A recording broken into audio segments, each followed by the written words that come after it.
You're somebody who's been called the most interesting man in the world. I am a radical optimist. I actually acknowledge that there's huge problems and there will be even bigger problems in the future. But I'm optimistic because I believe that our capacity to solve problems increases even faster. There is this whole culture of doomers about technology is not great for you. The price that we pay for these technologies are worth it for the benefits that we get. There's no evidence of mass unemployment because of AI. It's all an imaginary speculation. If you could airdrop some piece of technology to everybody, what would you do? What advice do you have? Time is the wealth. It's not money. Don't aim to be the best. Aim to be the only. Ladies and gentlemen, welcome to another exciting episode of the Aarthi and Sriram show with Aarthi and myself, Sriram. And we, as you folks know, the core idea of the show is we focus on optimism and people who embody optimism and amazing work around just kind of having a positive impact on the world. And we have an amazing guest for you here today, somebody we've been a fan of for a long time. But before I get into him, a lot of people ask how you can support the show. One great way, if you're watching this, hit subscribe, hit follow, turn on the notifications, pop up the flag, set up a smoke signal, whatever your platform of choice, just follow us there, leave a comment and leave a review, or send us a DM or send us a letter. We'll take any of it. But without any further ado, this person that we have here today is been somebody who's been a true idol of ours for a very, very long time. Even before we knew of him, his work has had a formational impact on so much of what we do and so much of, I'm sure, the listeners as well. So we have the one and only Kevin Kelly. And Kevin, it's kind of a really hard person to do an introduction for you, Kevin. I'm sorry. You make my life so hard because you are somebody, and I'm going to start listing out some things.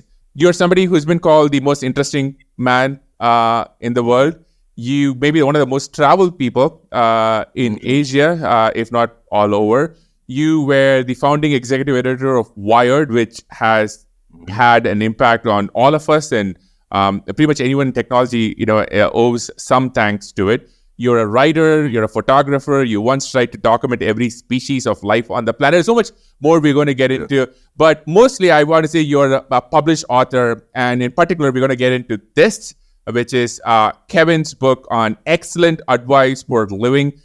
Kevin not asked me, says, but I'm saying you have to go out and buy a copy because as somebody who just turned 40, there's so much in there, which I'm like, okay, I know some of this, but so much of it I wish I knew before, and I'm looking for learning some of this. It is great. We're going to get into this as well.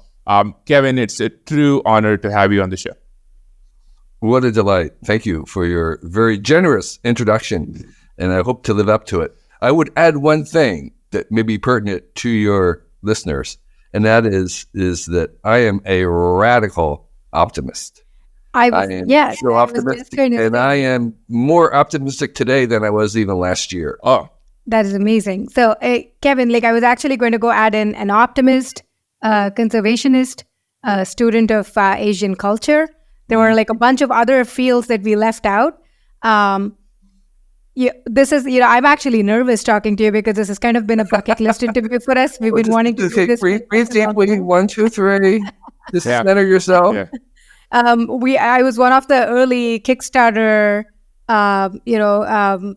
people who just who had bought the book, who had pre-ordered the book on Vanishing Asia, and flipped through it as soon as the 3 volumes showed up at my house. It's still there, and it's one of these wonderful. If people didn't know better, it's a great coffee table book. But for folks who know and have been through a lot of these countries and different cultures, it's just such a delight because some of those, and you've and we'll come to the book later. But to me, I wanted to touch on what you'd said, which is optimism. And especially right now in this moment, and, Sriram and I, we work in technology. There is this whole culture of this doomer culture of being just doomers about future, about how, technology is not great for you, is not great for the future. In this world, what makes you optimistic? What are you optimistic about? Why do you feel optimistic? It's a really great question because there is a sense in which pessimists sound smarter, but in fact, they're not realists because if you have any sense of history, if you look back any distance, you can see progress if you are really being fair about and academic and scientific and rational about what's happened. Is that there's absolutely no other interpretation that we're living better lives today than we were in the past, and almost the past any point, including even 10 years ago. And so, so that's one thing that makes me optimistic, is being interested in history and paying attention to history. The second thing is understanding that I'm optimistic not because I diminish the problems that we have today, not because I deny them. No, I actually acknowledge that there's huge problems, and there will be even bigger problems in the future. Yeah. But I'm optimistic because I believe that our capacity to solve problems increases even faster. Yep. Okay, so it's not that I don't think we have problems. It's that I think that our ability to make solutions continues to increase even faster than the problems. And so, in a certain sense, I'm trusting the future in that way. And the third thing that I think ways that you can become more optimistic, besides taking a longer view of both the past and the future, the longer view you have, the more optimistic you can become. Mm-hmm. I think one of the things that is a trick, is a method, is to understand that news of any kind from the best source is only going to be generally negative news, because there's a higher probability that things will break, will be bad. Yeah. The good takes a long time. The fast happens very, very fast. Things explode, things collapse. Those are really fast action. So if you asked what has happened in the last 5 minutes, it's going to be basically bad news. Mm. If you say good news takes a century to work. Mm-hmm. And so again, if you change your distance, if you change the horizon to the long term, then that enables you to be optimistic, because most of the things that happen in the last 5 minutes are going to be bad news. Okay. I want to unpack this a bit, because, by the way, throughout this episode, I'm going to be stealing quotes from you, and which is, I hope acts as motivation for people to go read your work or buy the book. And one of the things I think you've said is you can't reason people out of a position that you can't that they didn't reason themselves into, which I think has a lot of connections to mood affiliation, a lot of other things. But if you had to sort of bottle up the optimism that you have and inject it into somebody else, what have you found are the most effective ways to do so? And what are maybe some ways that just don't work? Yeah. So again, as you said, we have absorbed so much about our attitudes about things, including the future, from emotional patterns, from movies. And most Hollywood movies are dystopian because they make better stories. Mm-hmm. The people who make movies have gotten really good at making stories, and they understand that a dystopian background is going to make a much better story, and that a world in which things are working in the future isn't as interesting as a story. So we pick up these emotional cues and things about our politics, about our assumptions that we don't usually inspect or challenge, and that's what's hard. So part of, I think, one way to become an optimistic is to get better at changing your mind. Being able to change your mind easier, I think, will help your optimism. Second thing was I think spending time with young people as much as possible. Right. Have, with your own kids or kids' friends, students, interns, whatever it is, spend as much time with young, because it's easier to trust the future that way. I love that, because I want to, for a lot of young people watching, the story of your life reads like some 17th, 18th century adventurer, right? You go look at them on Wikipedia and they've kind of like done these amazing things, but that's what your story is. And before we started recording, you challenged us, or you said, hey, can we find questions to ask you that haven't been asked before? And it's hard because it was amazing people who interviewed you. But I thought one interesting place to start, because you had such a broad, amazing range of output, is I believe that you might have created the first ever music video, maybe many, many years before MTV. Yeah. Could you talk about how that happened? So I grew up in the 50s and 60s. I went to high school in the 60s, and I became interested kind of in photography in high school, which was not a cool thing at the time, because in order to do photography back then, you had to do chemistry and you needed to know optics. Everything was manual. To make photographs, you had to develop the film. You had to print the film in chemistry.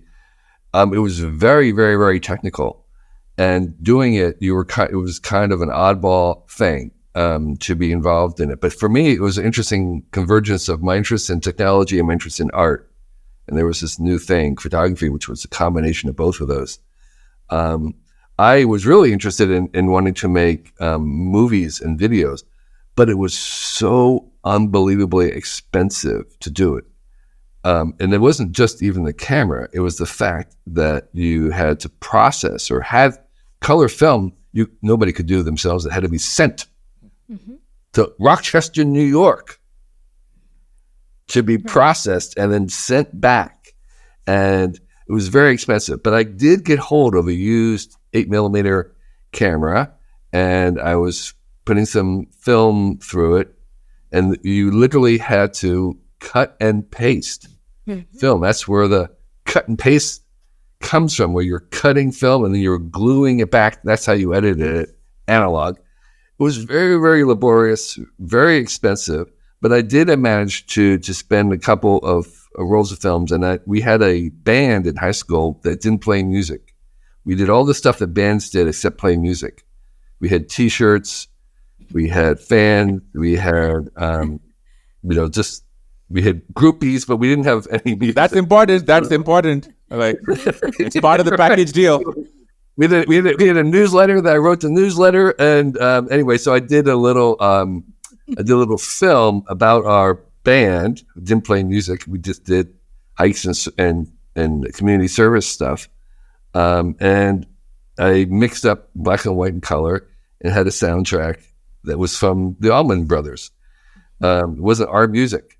So it was sort of, if you watch it now, it looks very avant-garde, but that was because I didn't know what I was doing, and there was nothing to guide me, and it was just a fun thing where we weren't really trying to do anything. So it was a happenstance. It was just an early 1969 kind of fun thing that now is sort of what you do if you have a band and music track.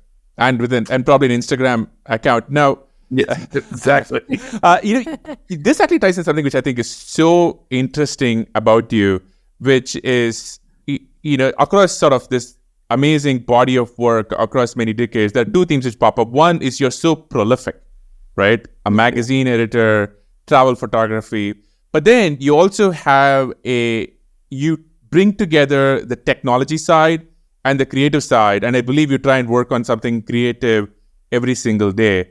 I'm curious to hear a little bit more about just the habit and the practice of that. What do you do? Yeah. Why is it important to you? How do you think it helps you? Yeah, I do. I'm making another piece of art recently for my studio. I have a studio where I can do art, and making things has been something I did as a kid.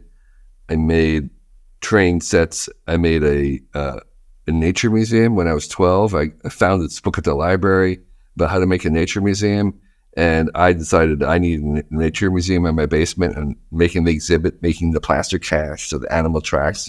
I made a demonstration of how wings work with motors. I had, butterflies mounted and stuff. And I made a chemistry lab. I liked the physical thing of doing things, and that was just my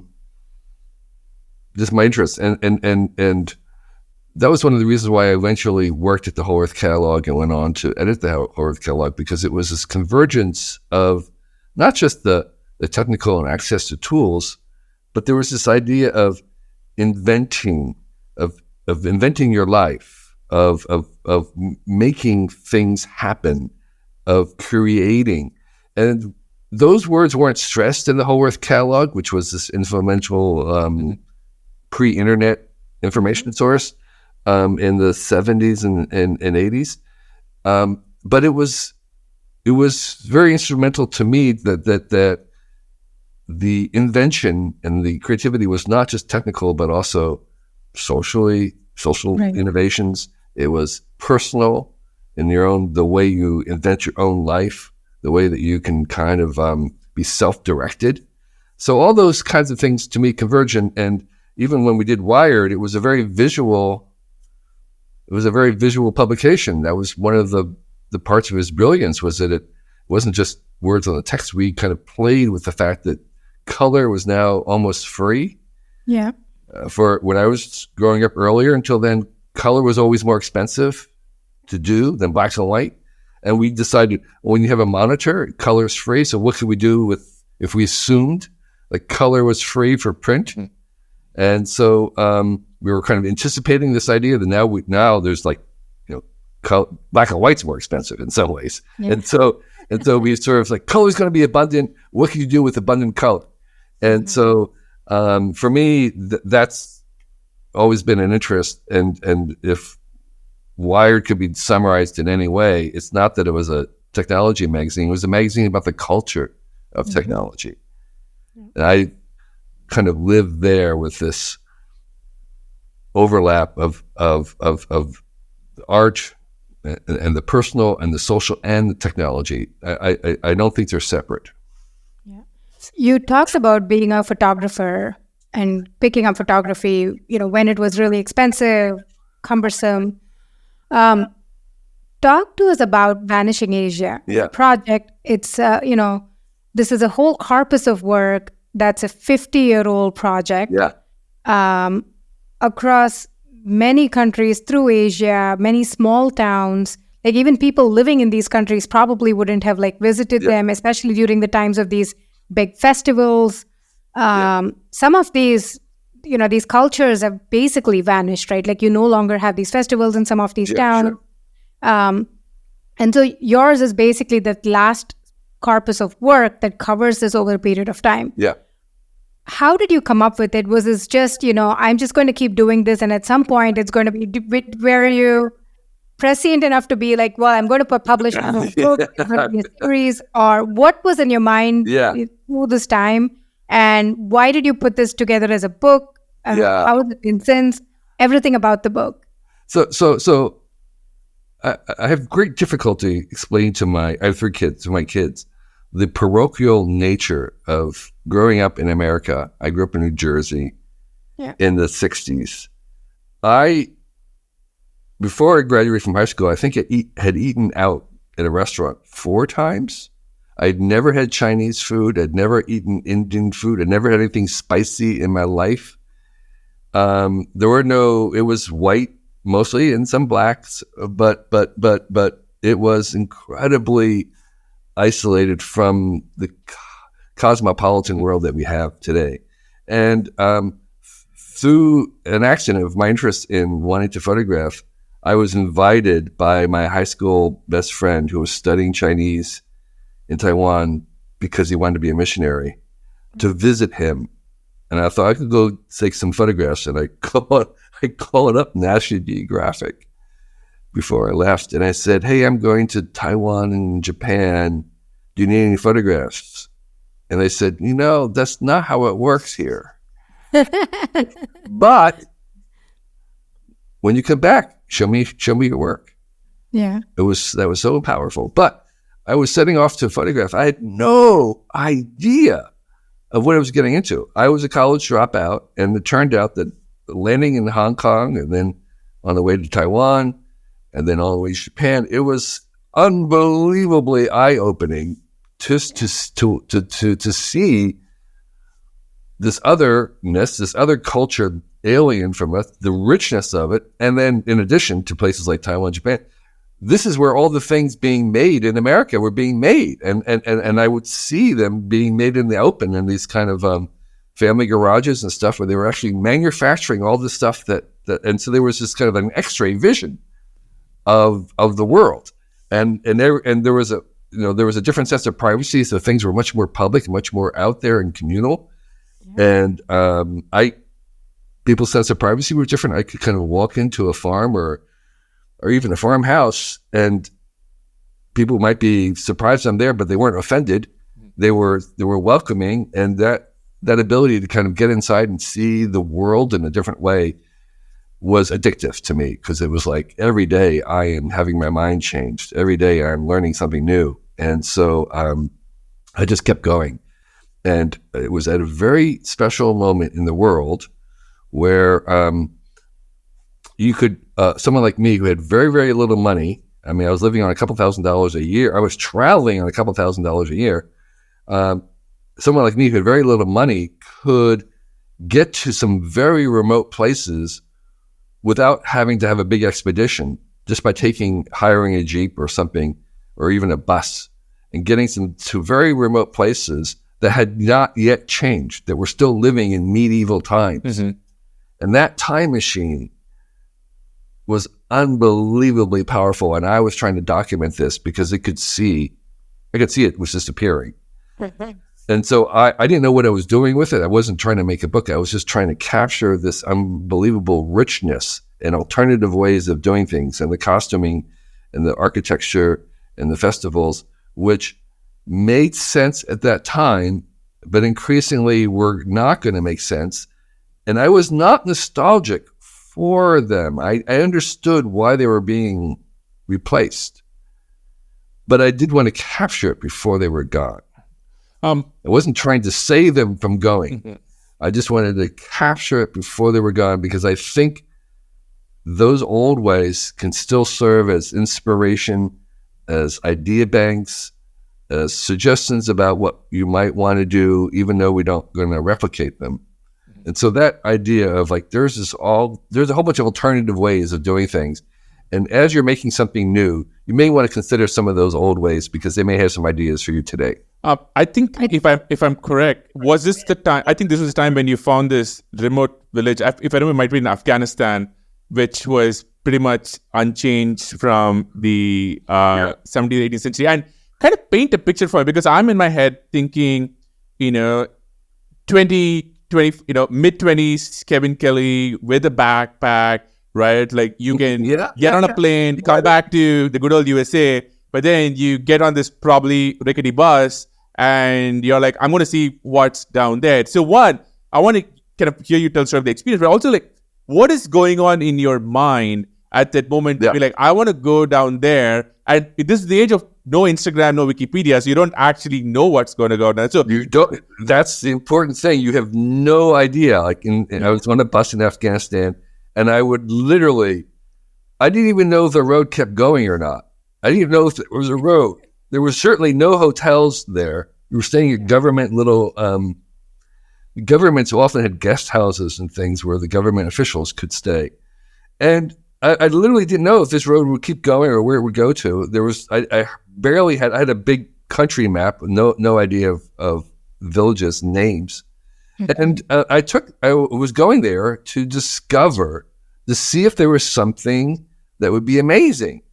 And usually there was not. Yeah. And I wasted a huge amount of time going to places where there wasn't anything special. Nowadays, you have books that will tell you, well, if you're going to have a limited amount of time, go to here. But we didn't have that. So I saw a lot of, I wouldn't say boring things, but I saw a lot of things that were unexceptional.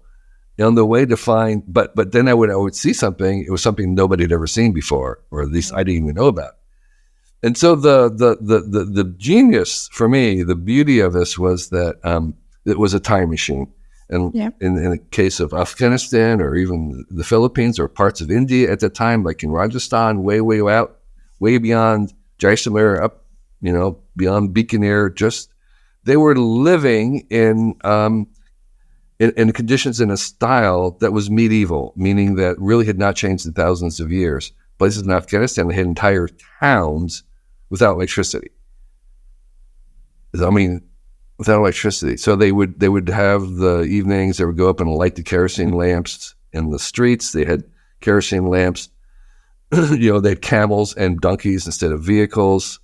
They were medieval child brides, servants, basically almost like slaves. It was medieval in every way, no plumbing.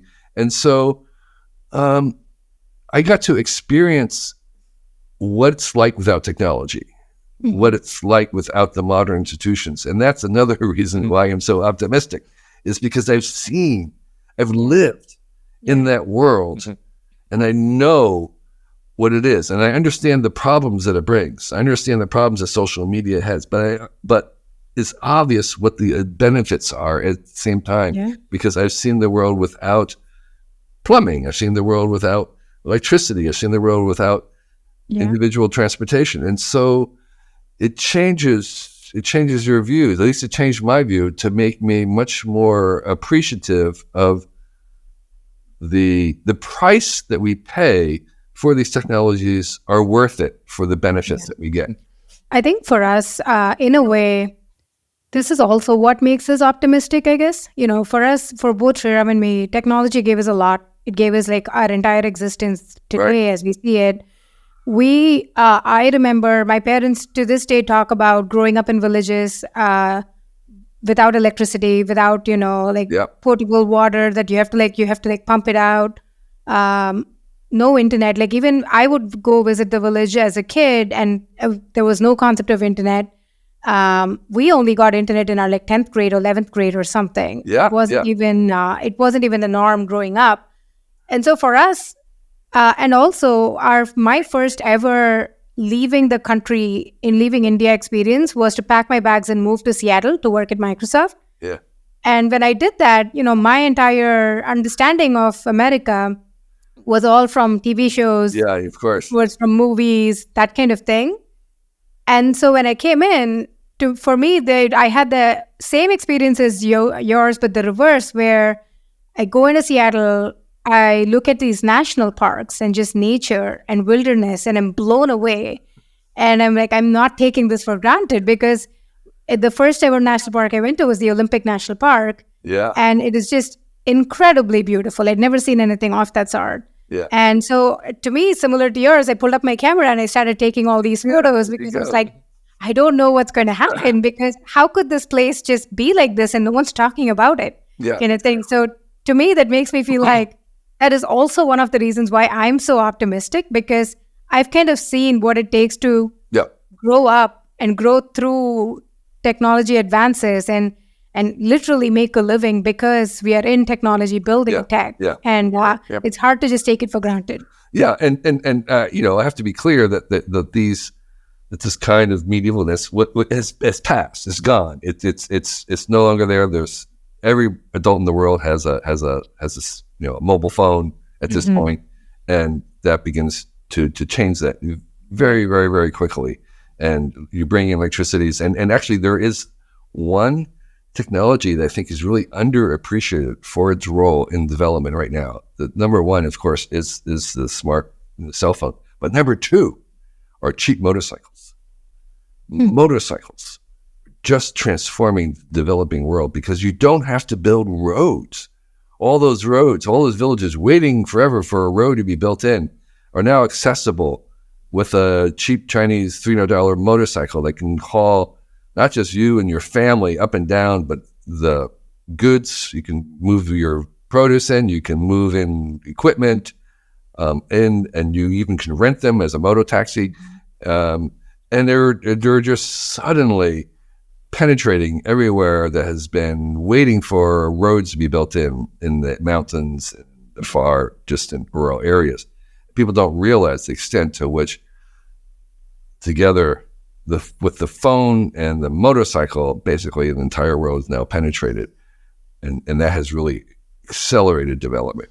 This is actually a great point, because I think at one time there was this thinking, especially part of the world where I came from, that you needed so many things before people could access technology. But it turns out that if you give someone even a old school Nokia 3310 phone, they are entrepreneurial, they make things work, which may be an interesting question. If you could airdrop some piece of technology to everyone on the planet, right, which would has a very good shot of make their lives better outside of a phone or outside of a motorcycle, which I don't know whether I'll trust myself with. I'm a bad driver. But if you could airdrop some piece of technology to everybody, what would you do?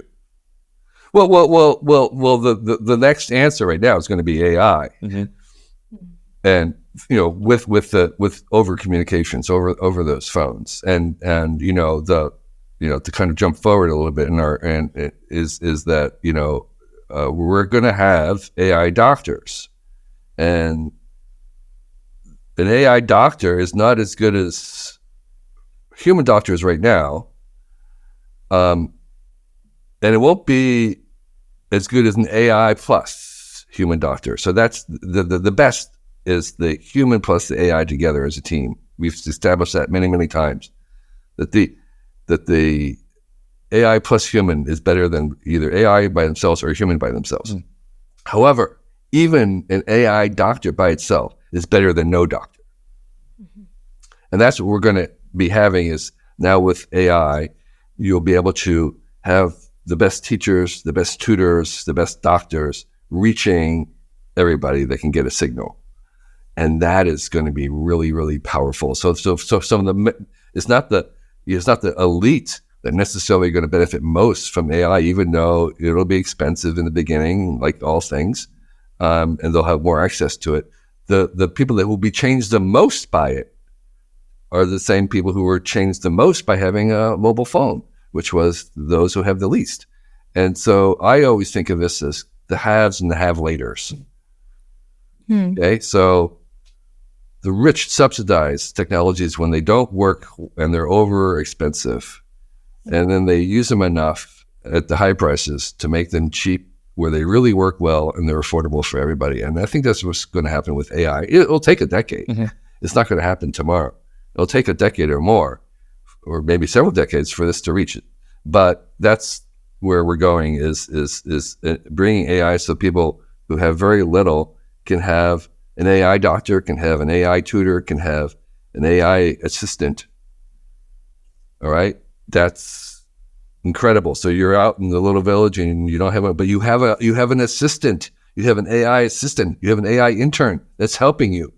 That's incredibly powerful.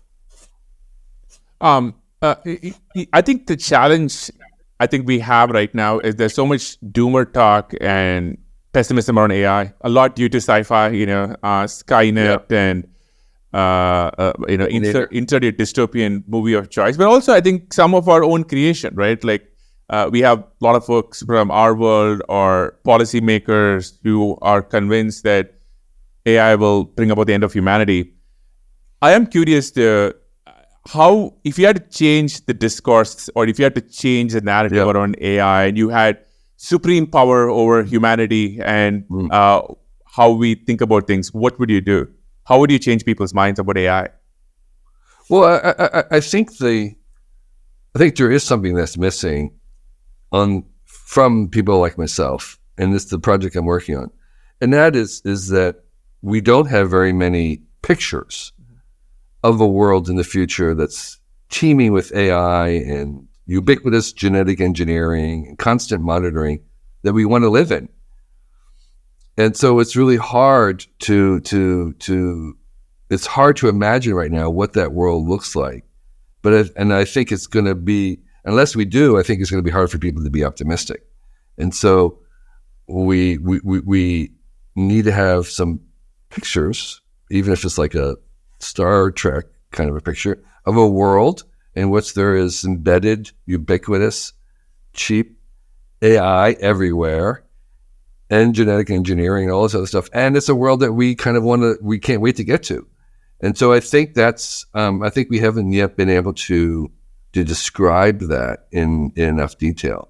I can give you a little bits of it, which I just did, of, having an AI doctor and stuff, but that's just a little corner of it. We need a full-fledged visions of it. The Dynabook, Neil Stephenson's Young Ladies Primer.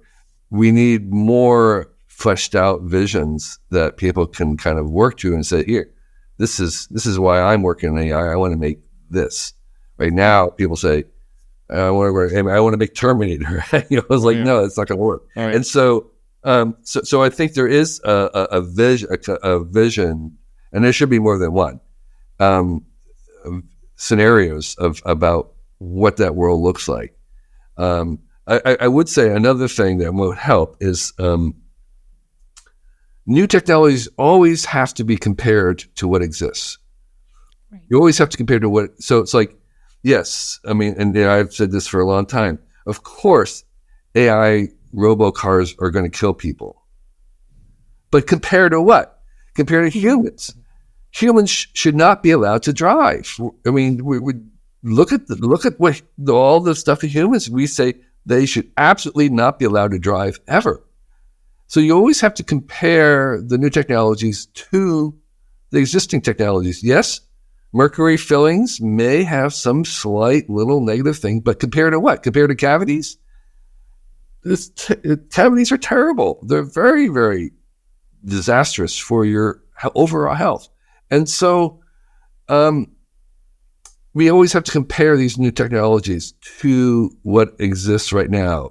So you have to do a fair appraisal. We tend to give a pass to whatever exists right now. We don't hold it up to the same standards that we often apply to new technologies.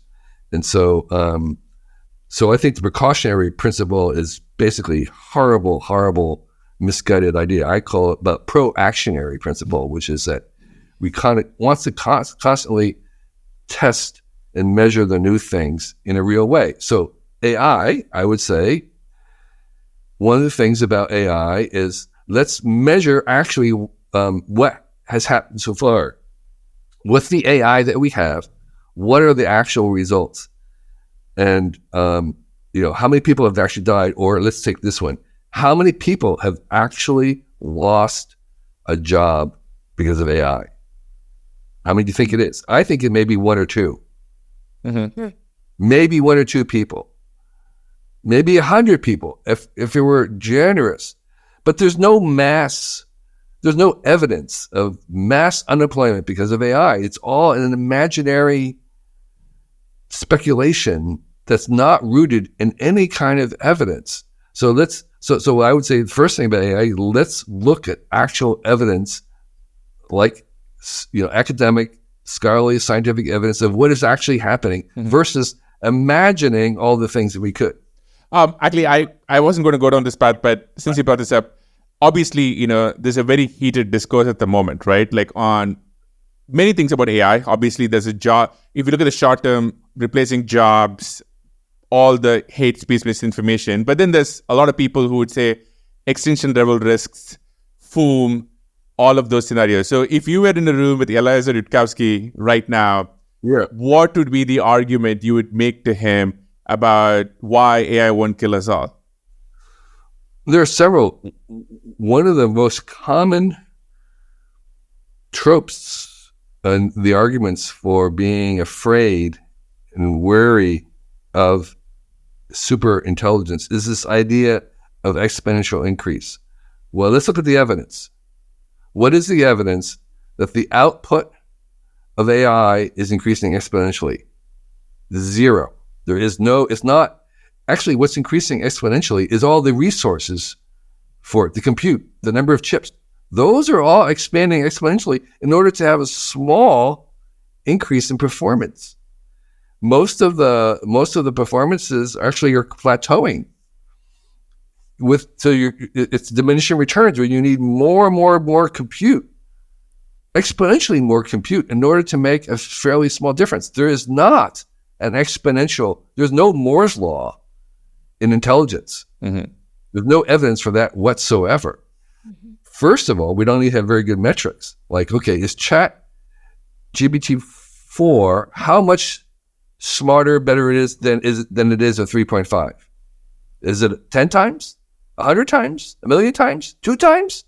We don't even have any idea, and the only difference we have is relating to human performance, and in relating to human performance, they're plateauing in terms of the amount of input that they have. In order to increase that a little bit, the loss of a few percent, they're having to have exponentially more compute. So it's the inverse of exponential compute. So that would say that's the first thing, is that this idea that there's a runaway intelligence explosion is just a myth. Oh yes, this is a topic we care deeply about, and I'm so happy you say this. I think there's so much more which I'm sure you know of. One is like, I don't think there's any proof the scaling laws hold. I don't think there's any proof of FOOM. There's all these things where I think are just really scary myths. But I want to kind of shift off AI, because I want to talk about something where I'm kind of quite jealous of you, honestly. And I'm going to ask this question in a kind of a roundabout way, where Patrick and John Collison, who I'm sure you know of or know, they said recently that some of the most beautiful things in the world, or maybe all the great institutions in the world, are results of people's passion projects.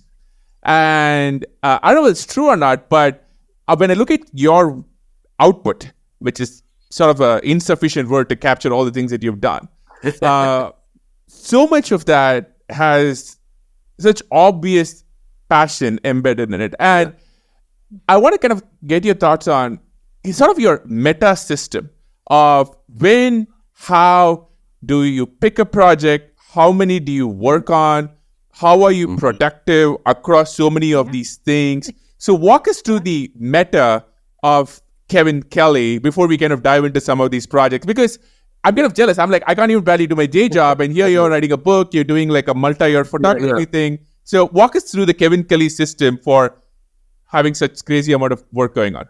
Yeah. So one of the things, there's a couple of things.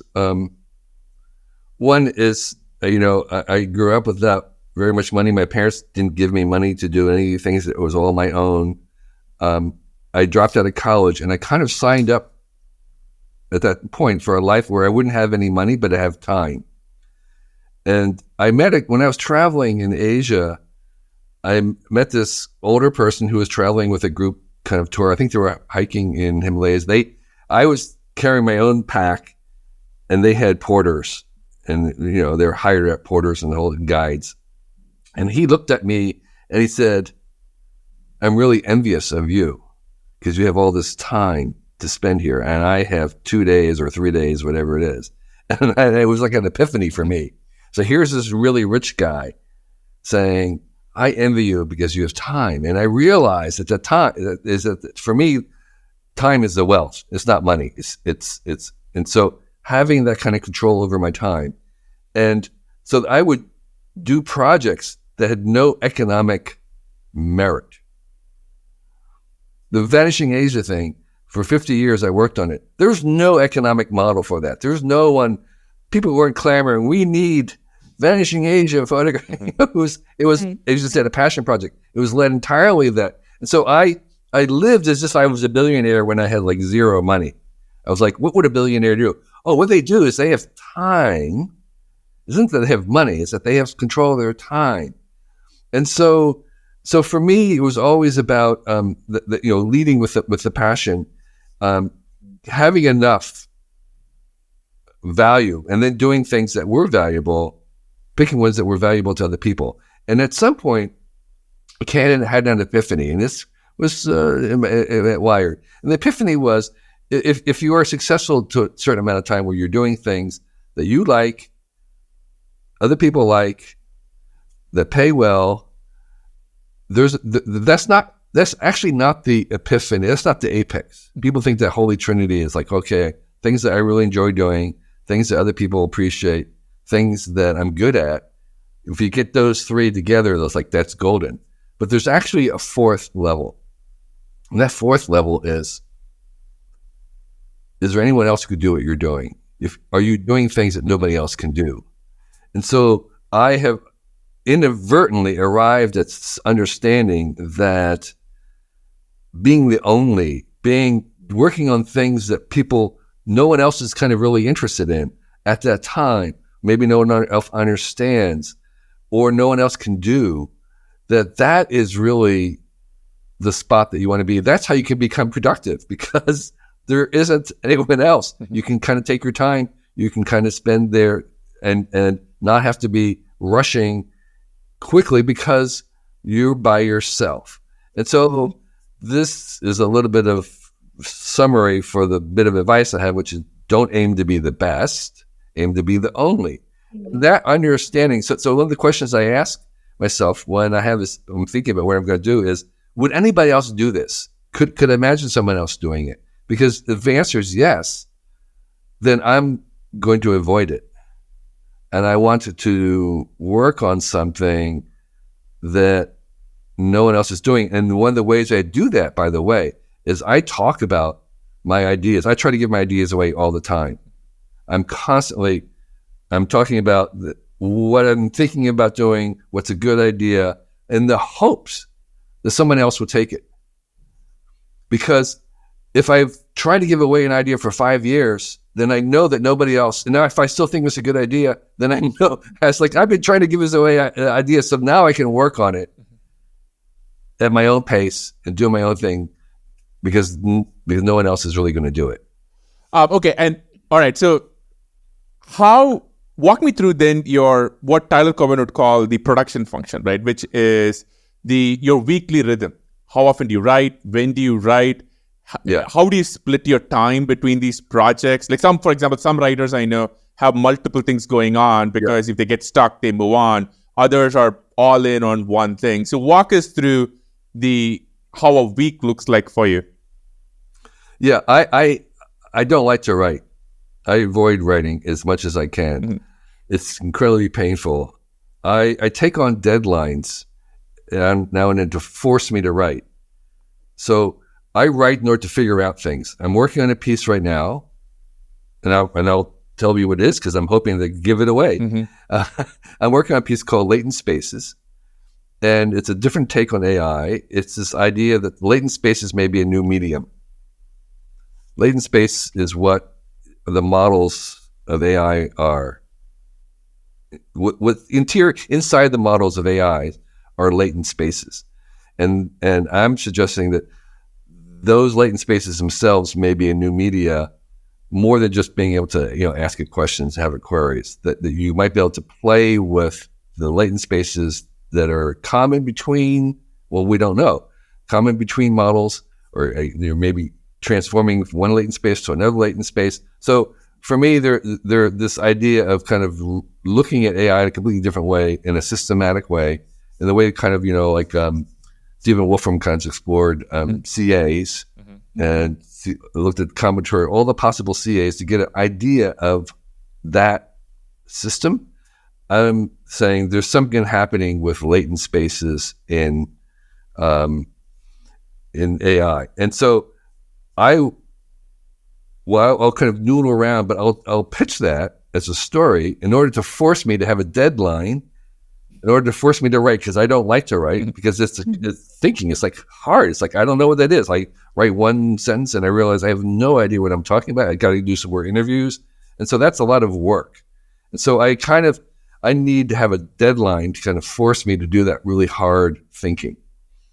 So I don't. So my writing every day is more in communication, but I don't have a daily habit of writing.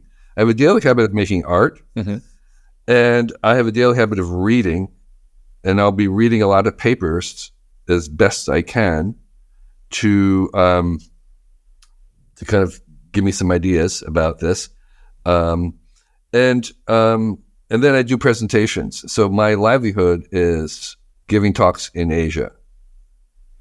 That's particularly China. So I'm working on another talk in China right now. And so I will be kind of working in the background about developing these talks. And so the short answer is I'm not a routine person. I don't have routines about doing things every day. I did a book. And so for 2 months, I did podcasts 8 hours a day for 2 months. I was doing nothing else during that time. I'm working on some art now. So for this past week, I've been doing art most of the afternoons, working on this crazy thing. It's a passion project. And then next week I do have a couple talks, and I'll be working on the talks, kind of developing those, taking it out. So I'm much more project oriented in my life and my approach. I like to do little projects, working on things. I have another book, so I'll take some time out. I'll work on it a week, focus on a project, and then I go somewhere else. In between I have recommendo. So like every week there's 2 suggestions for recommendo. I do a podcast for Cool Tools weekly, but we'll do them once a month, batch them up. So I don't have a daily or even weekly ritual. I have projects that I move from bit by bit. It gives me hope because Sriram is a creature of habit. He likes his things in a specific place. He does the exact same thing every day. He's a creature of routine. Okay. Even the foods he eats. No. Yeah. Very, very, and I look at him and I am the crazy person because I can't even eat the same dinner twice in a row. And so looking at you, I'm just grinning because I'm like, okay, there's hope for me. Not all is lost. Yeah.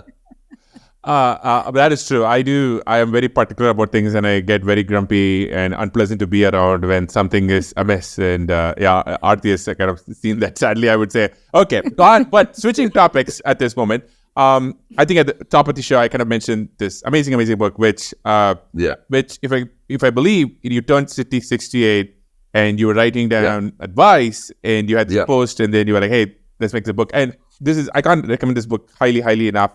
And I'm curious, sir, you're obviously well known for so many pieces of writing, 1,000 True Fans, you have a lot of other classic pieces of work.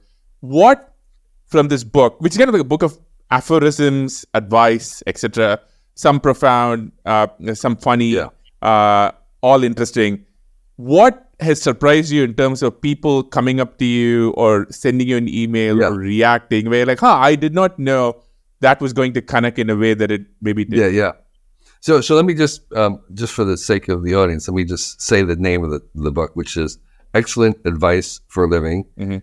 And the subtitle is Wisdom I Wish I'd Known Earlier. And it contains nothing more, nothing less than around 450 little aphorisms. So it's a very easy read. It's basically the Bible without any stories. Okay? There's no stories. So normally the advice books, there'll be lots and lots of stories because that's a very effective way to tell things. And I decided to cut out the stories and just give you the punchline. And I did that with 450.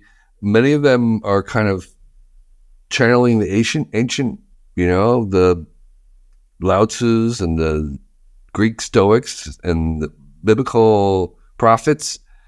And others are just entirely new. So there's a little bit of both in there, and they're kind of almost like tweets, very, very compressed. Is how I thought of them. These kind of little compressed, and you can kind of munch over them, mull over them, and unpack them yourself. So the thing that surprised me is that there's almost no overlap between people's favorites.